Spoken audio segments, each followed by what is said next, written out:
Thank you. Also breaking in Greenville, a deadly shooting's under investigation in a neighborhood that until recently had been pretty quiet after years of trouble with crime. 7 News' Kelsey O'Donnell has the latest.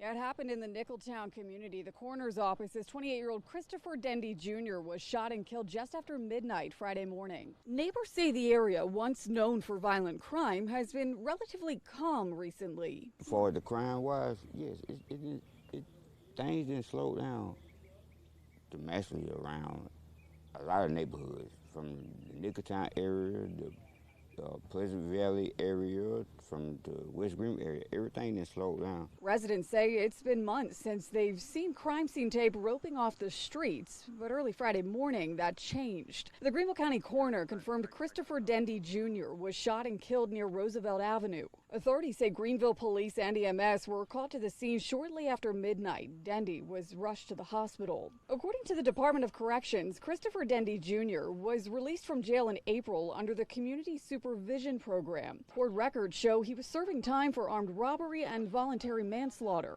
The coroner says Dendy was pronounced dead at the hospital Friday morning. Later that day, the community was quiet. An occasional neighbor would walk by, but most didn't want to talk. Shootings go on everywhere.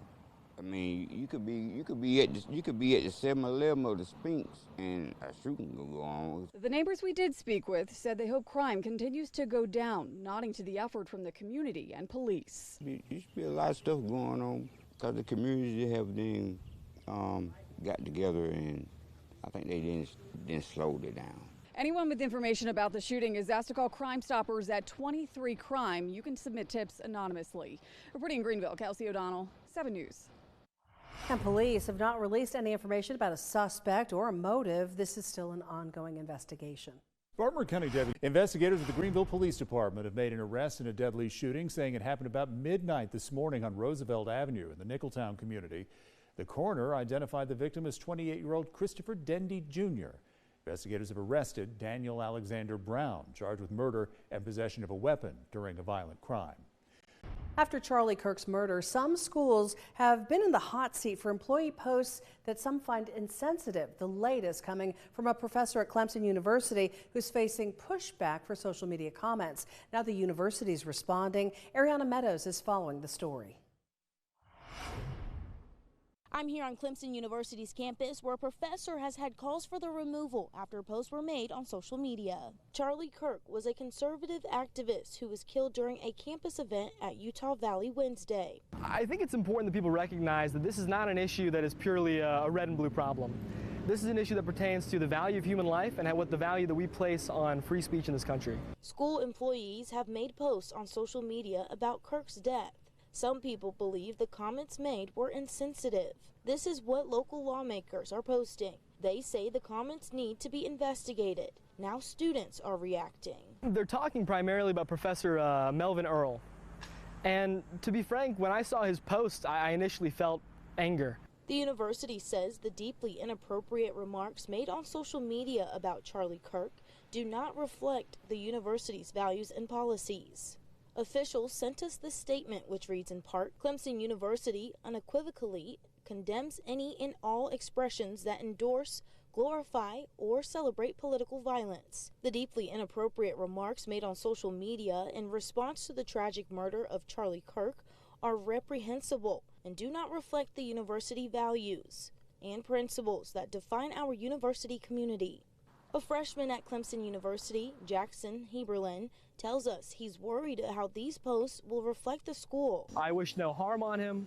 I feel no hate for him, but I can just say that this comes down to representation, and currently this man represents me in my academic school, and I do not support that. University officials have not said whether they plan to fire that professor. In Clemson, Ariana Meadows, 7 News.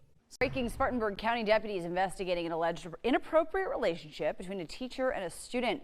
A spokesperson for Spartanburg County District 2 tells us that they were made aware of the relationship between a former Boiling Springs High School employee and a student. In a statement, the district says they are looking into it and will assist authorities throughout their investigation. We will continue to follow this story and bring you the latest updates on air and at WSPA.com. Greenville will spend about $1 million on new affordable housing, part of a master plan in the Haynie-Sirrine neighborhood. Lauren Miller has that story.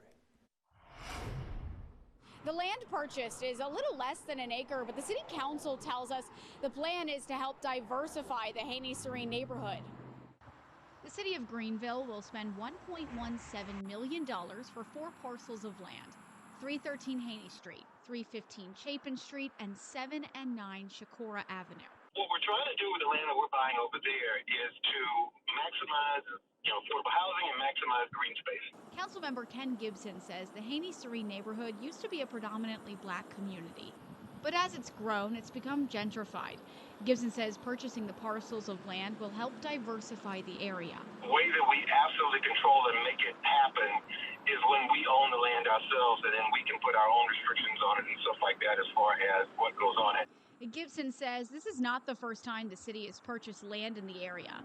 Last year, the council adopted a comprehensive plan to transform the area into a diverse mix of people, income levels, housing types, architecture, and businesses. The city states in the plan there's been a decrease of affordable housing units, resulting in longtime residents moving away from the neighborhood and leading to vacant properties like the homes on Shakora Avenue. I lived over here, every bit of 35 years, and I've seen a big change. Carolyn Brooks used to live in the neighborhood, and the idea of affordable housing coming to the community is something she supports. We were all struggling back then, so maybe now we can come back in and have someone to live, such as me, myself personally. The City of Greenville plans to hold a neighborhood community meeting on September 17th to hear from residents. In Greenville, Lauren Miller, 7 News. Councilmember Ken Gibson says there is no set ideas exactly what that newly purchased land will become, but they hope to get advice from developers and the community. Upstate Renaissance Fair is back for its 5th year in a new location. 7 News' Ripley Simone is in Spartanburg as the vendors set up and has more on what you can expect. Whether you're in costume from a fantasy land or looking to be immersed in 11th century medieval times, this Renaissance Fair has something for everybody. The Upstate Renaissance Fair is transforming part of Spartanburg into the medieval times. Now in a new location, event organizer Sharon Murray says it's all about education and celebration. So exciting, because we started out trying to find something that we could do outside but to help all these people who lost a lot during the pandemic, and then it was such a hit. People enjoyed it, and now that we're on year 5 and we're having to move to a bigger location, we're able to include more people. A bigger location means more options. Murray says guests can enjoy more than 100 vendors, highlighting food and experiences. We have your traditionals. Food-wise, of course, turkey legs. It's very popular, but we have some other great features like bacon on a stick. You get to see jousting on horses, which you don't normally get to see that. You'll also get to see full-on night tournaments happening. We're going to have mermaids in a tank. We're going to have unicorn rides. One of those unique vendors is Lord Wallace the Weird, who has been involved in sword making since he could remember. I can usually tell what kind of sword someone's going to like before they do. He has been a vendor at the fair for 2 years and uses his background in history to engage with customers. You walk through eras of history, different types of swords all lumped together. You pick up a piece, you ask a question. I'll probably just start spouting facts before you ask anything. Owner of Wild Honeysuckle, Kelly Rooney, focuses on the fairy and gothic fans. I do a variety of fairy headpieces and hats, so they're all very fantasy themed.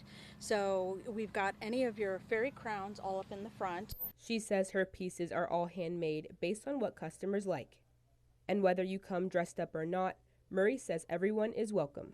You don't have to wear a costume, but many people do. And you can rent a costume, you can find something at the thrift store, or just look for something piratey in your closet. Throw it on and have fun with it. Organizers say they expect 10,000 to 15,000 attendees throughout the weekend, and tickets can be purchased at the gate. In Spartanburg, Ripley Simone, 7 News. The Upstate Renaissance Fair is open today through Sunday, and Murray says the events in the evening are different each day.